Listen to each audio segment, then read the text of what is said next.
జై తెలంగాణ, జై తెలంగాణ. మా మిట్టపల్లి తెలంగాణ లోపల ఉన్నట్టు సోదరా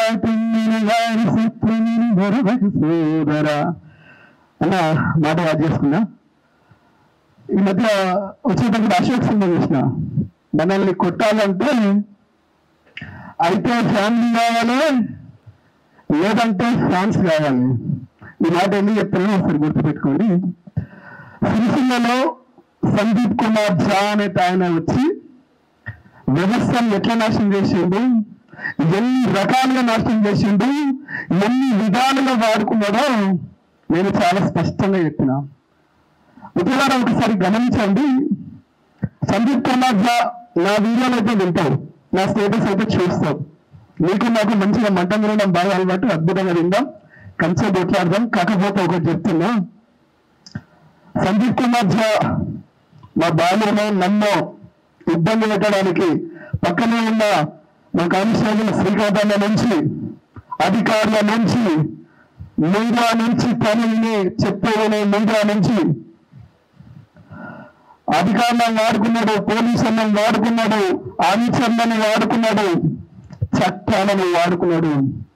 సందీప్ కుమార్ నాయుడు నిజంగా నిజంగా నన్నేమన్నా మా బాలునేమైనా చేయాలంటే ఈ రోజున బీహార్ నుంచి గోండాలు వస్తారట. ఇక గాలి ఒక్కరు మిగిలిరు, వాళ్ళని కూడా వాడుకో. ఓ పెళ్లి చెప్తున్నాను, ఆ గోండాలను కూడా వాడుకో. చట్టాన్ని వాడుకున్నావు, పోలీసులను వాడుకున్నావు, అధికారులను వాడుకున్నావు, ఆపోజిట్ కార్యకర్తలను కూడా వాడుకున్నావు, దళితుల్ని కూడా వాడుకున్నావు. బిడ్డ ఇంకా నువ్వేమైనా చేయాలంటే ఆ బీహార్ నుంచి రావాల్సిన గోండాన్ని తీసుకొచ్చుకో. వెనుకగా ముచ్చట్లేదు, మళ్ళీ చెప్తున్నా. నా వెంకట సందీప్ నిజంగా కలెక్టర్ అంటే రోగోవాడు, తెలివైనవాడు, మానవత్వం ఉంటుంది, మానవీయ కోణం ఉంటుంది, ప్రజల్ని ఆదుకుంటాడని ప్రేమ ఉంటుందన్న కలెక్టర్కు విచక్షణ అధికారాలు ఇస్తే ఆయన వివక్షతో జిల్లాలో కండువ వేసుకొని కార్యకర్త కంటే అంతకంటే కఠినంగా ప్రవర్తిస్తున్న సందీప్ కుమార్ ఝాకి చెప్తున్నా.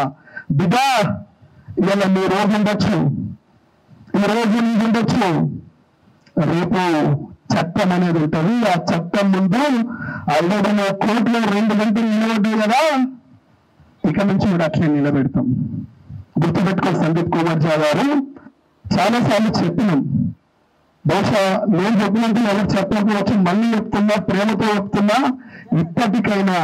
ఇప్పటికైనా కలెక్టర్ అనే దానికి ఉన్న స్థాయిని, కలెక్టర్కి ఉన్న విలువని గుర్తు చేసుకో. ఇప్పటికే మీ మిత్రులు కొంతమంది కాంగ్రెస్ కార్యకర్తల లెక్క అబద్ధాలు మాట్లాడుతారు. వాళ్ళని చూసి నువ్వు అనుకుంటే, నీ వెనుక రేవంత్ రెడ్డి ఉన్నాడు అనుకుంటే, నీ వెనుక ప్రభుత్వం ఉన్నది అనుకుంటే ప్రజాబలం ముందు నువ్వు నిలబడలేవు సందీప్.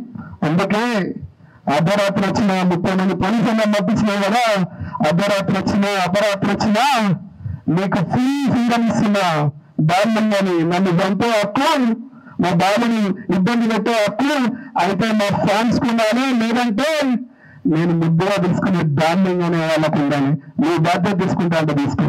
ఇకపోతే సిరిసిల్లలో ఎంత దుర్మార్గంగా చట్టాలని ఆనాడు బ్రిటిష్ వాడు మాట్లాడకుండా వాడిన చట్టాలని ఈనాడు బీహార్ వచ్చి సిరిసిల్లలో కనిపించని రౌడీ గోండాయిజం చేస్తుంటే రేపటి వ్యవస్థ కలెక్టర్లు ఇంత నీచంగా ఉంటారా? ఇంత దుర్మార్గంగా బిహేవ్ చేస్తారా?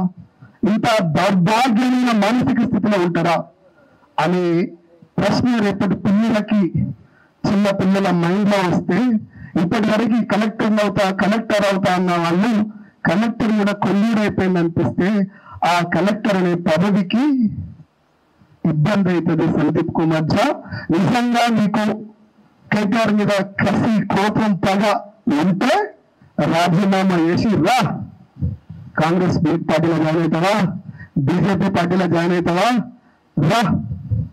అంతేగాని చట్టాలను అడ్డం పెట్టుకొని, కలెక్టర్గిరి అడ్డం పెట్టుకొని ఏదో చేస్తా అంటే నడవదు. కొట్లాడి తెచ్చుకున్న తెలంగాణలో ఉద్యమ స్ఫూర్తి ఉన్న సిరిసిల్ల గడ్డ మీద రేపు ఇప్పటి వరకు నిన్ను కాపాడుతుంది ఆ కలెక్టర్ అనే పదవి. ఆ పదవి ఈయనకు సరిపోవడం అన్న నాడు సిరిసిల్ల ప్రజలు తిరగబడితే మళ్ళీ నువ్వు పారిపోవడానికి పక్క రాష్ట్రం కూడా కాదు. తర్వాత చట్టాల మీద స్పష్టమైనటువంటి అవగాహన కూడా కోల్పోతారు. రిక్వెస్ట్ చేస్తున్నా, ఎందుకంటే నేను నా ఛానల్లో గాసిప్ చూపించాలి హీరోయిన్లకు సంబంధించి. నా తెలంగాణకు జరుగుతున్న గాయాన్ని చూపిస్తా కదా, ఆ గాయాల రక్తపు బొట్లు కాల్చే కన్నీళ్ళు అర్థం చేసుకొని చెప్తున్న సందీప్, ఈ గడ్డ పోరాట వారసత్వం ఉన్న గడ్డ. నీవు ఇక్కడ కలెక్టర్ని అడ్డం పెట్టుకొని, నీకున్న విచక్షణ అధికారాలు అడ్డం పెట్టుకొని వివక్ష చూపిస్తా అంటే సమాజం కూడా వాళ్ళ బలాన్ని చూపించాల్సి వస్తుంది. వాళ్ళు వేసుకున్న వస్తువులతో వస్తుంది. కాబట్టి దయించి బాలుని, నాకు తెలిసి బాలుని ఈ సమస్య సాల్వ్ అవుతుంది. ఇంతమందిని చూసినాక సందీప్ గా ఉన్న రేవంత్ రెడ్డికి కాంగ్రెస్ ప్రభుత్వానికి అర్థమైపోయింది. అలా కేసీ గారు, రేపు నీకు టికెట్ రాకపోయినా, రేపు నీకు ఏమైనా సమస్య వచ్చినా, నీ కాంగ్రెస్ కార్యకర్తలకు కష్టం వచ్చినా మనసులో పెట్టుకోకుండా ఆయన ఛానల్లో విమర్శ లేకుండా చూపిస్తాడా, అది గుర్తు పెట్టుకోవాలని శత్రువుగా ప్రకటించుకోకండి. మళ్ళీ చెప్తున్నా, బాలు అనే బిడ్డ అక్షర సైనికుని అని వదిలేయండి. ఆయనకు అనవసరమైనటువంటి ఇబ్బందులు పెట్టి ఆయన న్యాయం చేసే ప్రయత్నం చేయకండి. నాకు ఈ అవకాశం వచ్చిన మిత్రుల చివరిలో చెప్తున్నా, సిరిసిల్లలో ఎక్కడ సమస్య వచ్చినా ఖచ్చితంగా TS24 న్యూస్ ప్రతిధ్వనిస్తుంది, అక్కడ కన్ఫ్యూజన్ లేదు. అట్లాగే నా మిత్రుడికి సమస్య వస్తే ఒప్పుకుంటానా?